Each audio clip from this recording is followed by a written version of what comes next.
de la Depresión, una jornada en la que queremos seguir visibilizando este problema de salud mental. Y en los próximos minutos lo vamos a hacer además incorporando la perspectiva de género, como hacemos cada semana en nuestro espacio de igualdad. Sí, porque además, Pilar, la violencia de género es uno de los factores de riesgo fundamentales para sufrir, por si fuera además poco, un problema de salud mental. Noemí Galván, responsable de Igualdad de Televisión Canaria, ¿qué tal? Buenos días. Buenos días, Pilu, Isaac. Obviamente hay que ir a los datos lo primero y sepan que la macroencuesta de violencia de género del Ministerio, que conocimos el pasado mes de diciembre, revela que el 82%, más del 82% de las mujeres que han sufrido violencia física o sexual ha tenido un problema de salud mental como puede ser el de la depresión. Y de ello vamos a hablar en los próximos minutos. Nos acompaña Pilar Álamo, ella la responsable de igualdad, la coordinadora de igualdad de salud mental Atelsam. Bienvenida, buenos días. Buenos días.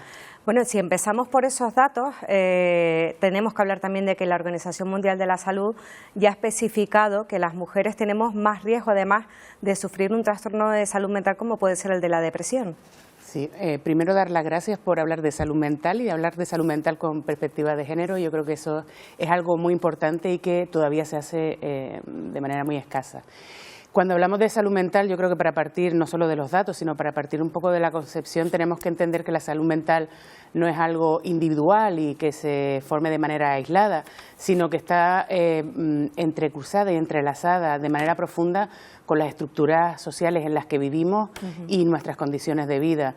Datos como el de la macroencuesta yo creo que son bastante evidentes de cómo la violencia de género afecta e impacta de manera determinante en la salud mental, no solo que impacte de una manera transitoria, sino que impacta de manera permanente, ¿no? En la macroencuesta también hay datos de más del 44% de las mujeres que afirman haberse visto afectadas psicológicamente por la violencia, pues dicen que siguen teniéndola, ¿no? Y esto es algo también para tener muy en cuenta, ¿no? Como no solo los factores que se suele pensar individuales, biológicos, afectan a la salud mental, sino, como bien dice la Organización Mundial de la Salud, en sus determinantes, en su modelo de determinantes de salud, hablan del género como uno de los determinantes más importantes que impactan en la salud mental de todas las personas, ¿no? Como mandatos de género de hombres y mujeres, pero también nos ponen sobre la mesa como las desigualdades estructurales de género, donde la violencia de género, su máximo exponente, es un factor de riesgo para tener problemas de salud mental. Afirman, ¿no?, a grosso modo en estos determinantes sociales,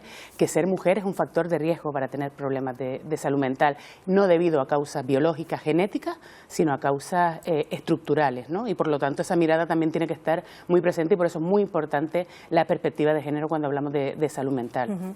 Cuando hablamos de violencia de género y salud mental hay que hacerlo de dos formas, dos puntos de vista diferentes. Por un lado, lo tenemos como secuela, pero al mismo tiempo también el tener un problema de salud mental como puede ser el de la depresión al que nos referimos hoy, también te hace más vulnerable a la violencia de género, a que sufras más. Es evidente y por eso doy las gracias a estar aquí. Trabajo en una entidad de salud mental Atelsam, y somos la única entidad en Canarias que tiene un programa específico de igualdad, ¿no? Y eso, siempre digo, no tiene que ver con la innovación, que sí, porque somos la única entidad, tiene que ver con la falta de perspectiva de género en salud mental. Y hay falta de perspectiva de género por entender cómo afecta la violencia de género en este sentido a la salud mental. Muchas mujeres son diagnosticadas con un trastorno depresivo, pero sus contextos de vida no son tratados en consulta, ¿no? Se invisibiliza esas causas estructurales y se trata únicamente, normalmente, solo con medicación, ¿no? No quiero demonizar la medicación, sino que hay que contextualizarla, ¿no? Y no puede ser la única respuesta. Y está el otro lado también, que es muy importante y que no se visibiliza, ¿no? Y que es una parte importante también de nuestro trabajo. Cuando tienes un diagnóstico en salud mental, es un factor de riesgo estar en situaciones de violencia de género. Y esto es debido a un término que se utiliza mucho hoy en día, que es la interseccionalidad, ¿no? Las mujeres con un diagnóstico de salud mental viven las mismas discriminaciones que el resto de mujeres por ser mujeres, pero además se le unen el resto. Discriminaciones por tener un estigma, ¿no? Por el estigma de salud mental y esa percepción todavía negativa que se tiene sobre los problemas de salud mental y que las exponen a muchas más situaciones de riesgo y a una etiqueta de falta de credibilidad cuando esta violencia se habla, ¿no?, de falta de credibilidad en su relato. Pilar, casi para ir terminando, fundamental en este día también visibilizar los estigmas, ya hacías referencia a algunos de ellos, que afectan a las mujeres con un trastorno, por ejemplo, de depresión. Bueno, en general, los diagnósticos en general tienen esta etiqueta de falta de credibilidad, de falta de capacidad, ¿no? Y de falta de veracidad también en su relato. Y es el diagnóstico no solo moldea esta discriminación interseccional, las formas de violencia que viven las mujeres por esta percepción social, sino que además los maltratadores usan el diagnóstico como una herramienta de control hacia ellas, ¿no? Porque son conscientes de que no solo tienen muchas más dificultades de llegar a ayudas sensibles a su situación, sino que además pues bueno, sabe que tienen muchas más dificultades de generar denuncias y que cuando estas se producen, pues que se crean o también es usado muchas veces el diagnóstico como una forma de amenaza, ¿no? Cuando hay custodia de hijos, etcétera, etcétera, ¿no? Es fundamental además, y casi terminamos ya, algo que ha hecho Atelsam, además coincidiendo con el 25 de noviembre de este año, que es visibilizar una realidad que se conoce menos, que no entra en las estadísticas de violencia de género, pero son los suicidios que se producen por parte de muchas mujeres con una patología de salud mental que han sido víctimas además de violencia de género, que es una realidad que no forma parte de ninguna estadística, pero que está ahí y que es cada vez más habitual, ¿no?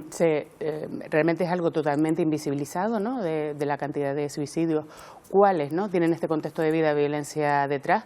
Se llega a estimar que después de los feminicidios es la causa de muerte más probable en las mujeres, ¿no? El haber estado en situación de violencia de género, pero como tú dices, sigue siendo una realidad totalmente invisibilizada.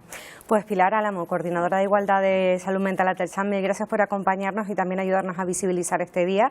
Y por cierto, algo que recordamos y recuerdan también desde la entidad, que la igualdad también es un factor protector para bueno, no estar en riesgo de violencia de género y también un factor de protector de salud mental. Exacto. Gracias Pilar por Muchísimas habernos gracias. acompañado. Estamos muy atentos a todo lo que nos has contado, a todos esos mensajes. Y Noemí, nos vemos la próxima semana. Hasta la próxima semana.